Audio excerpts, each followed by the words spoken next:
Hi అండి, శ్రీనివాసం నుంచి నేను పార్థని. ఈరోజు రెసిపీ బ్రింజాల్ తవా ఫ్రై రెసిపీ. చాలా బాగుంటుంది. పెద్ద వంకాయని స్లైసెస్ కింద తీసుకొని దానికి రెండు వైపులా మసాలా పెట్టి చక్కగా తవా అంటే పెనం మీద కాల్చుకు తింటే చాలా బాగుంటుంది అన్నంలోకి. ఇది నాకు చాలా ఇష్టం అండి. వంకాయతో ఏది చేసినా కూడా చాలా ఇష్టంగానే తింటాం. వంకాయ ఆరోగ్యానికి ఎంతో మేలు చేస్తుంది కదా. బరువు తగ్గడంలో, గుండె ఆరోగ్యానికి, మధుమేహం నివారించడానికి చాలా మటుకు సహాయం చేస్తుంది. ఇలాగ నాకు అన్నంలో నెయ్యి వేసుకొని ఇలాగ వంకాయ మసాలా తినడం అంటే చాలా ఇష్టం.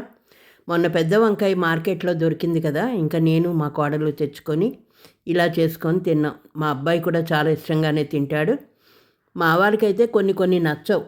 వంకాయలో బంగాళదుంప వేస్తేనే ఆ కూర తింటారు. కానీ మేము ఇలాగా చక్కగా స్లైసెస్ సన్నగా తరుక్కొని అలాగ కాల్చుకునే వాళ్ళు ఇష్టం. మేము కొంచెం వెడల్పుగా చేసుకుంటే కూర ఒత్తుగ్గా వచ్చినట్టు ఉంటుందన్నమాట. ఇలాగ మనకి పెద్ద వంకాయ దొరికిందనుకోండి, ఇలాగ సన్నగా స్లైసెస్ చేసుకోవాలి. స్లైస్ చేసుకొని దానికి ఇలా మసాలా, ఈ మసాలా ఎలా చేసుకున్నాము అన్నది నేను మీకు ఇప్పుడు వీడియోలో చూపిస్తాను.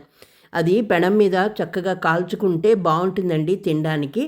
పెద్ద ఒక వంకాయని తీసుకొని ఈ వంకాయని మీ ఇష్టం, మీరు సన్నగా స్లైసెస్ చేసుకున్నా లేదు వెడల్పుగా చేసుకున్నా. మేము కొంచెం పెద్ద ముక్కలే చేసుకున్నాం. ఇందులో మసాలా కారం అన్నమాట ఇది. ఇందులో తడుపుకోవాలి మనం ఈ వంకాయ ముక్కలు. దీనికి నేను శనగపిండి, ఉప్మా రవ్వ అంటే ఒక 3-4 చెంచాలు శనగపిండి, ఒక చిప్పగిన శనగపిండి అనుకోండి, 2 స్పూన్లు ఉప్మా రవ్వ, కొంచెం పసుపు, కారం, ఉప్పు, అలాగే నూనె, ఇవన్నీ కూడా చక్కగా ఒకదాని మీద ఒకటి వేసుకోవాలి.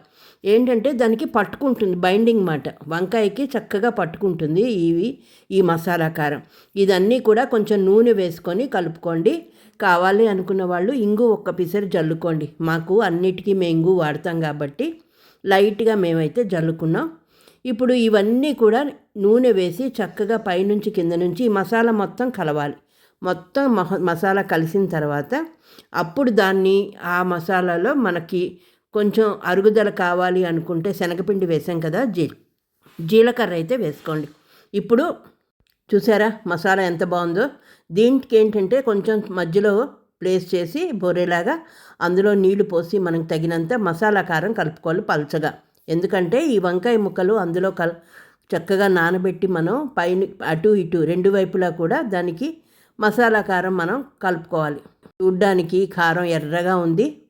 ఈ కారంలో వంకాయ ముక్కలు సన్నగా కానీ మీకు కావాలంటే వెడల్పుగా చేసుకొని రెండు వైపులా దానికి మ్యాగ్నేట్ చేసుకోవాలన్నమాట.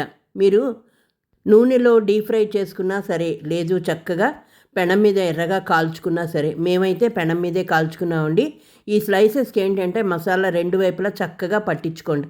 మేము కొంచెం వెడల్పుగా ముక్కలు చేసుకున్నాం.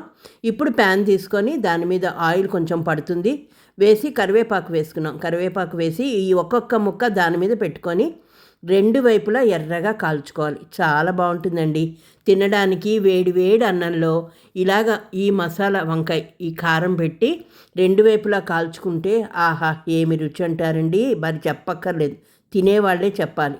టేస్ట్ అయితే అదిరిపోతుంది. ఈ వంకాయలో ఫైబరు, విటమిన్ కే, యాంటీ ఆక్సిడెంట్లు ఉండడం వల్ల జీర్ణక్రియను మెరుగుపరిచి మెదడు పనితీరుని పెంచుతుంది. బరువు తగ్గాలి అనుకునేవారు చక్కగా బరువు తగ్గచ్చు.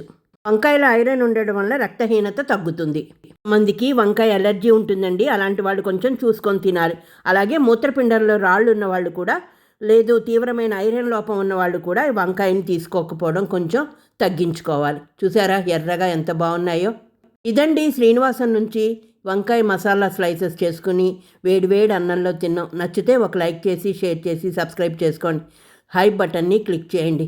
మరొక కొత్త అంశంతో మళ్ళీ మీ ముందుకు రావడానికైతే నేను ప్రయత్నం చేస్తాను.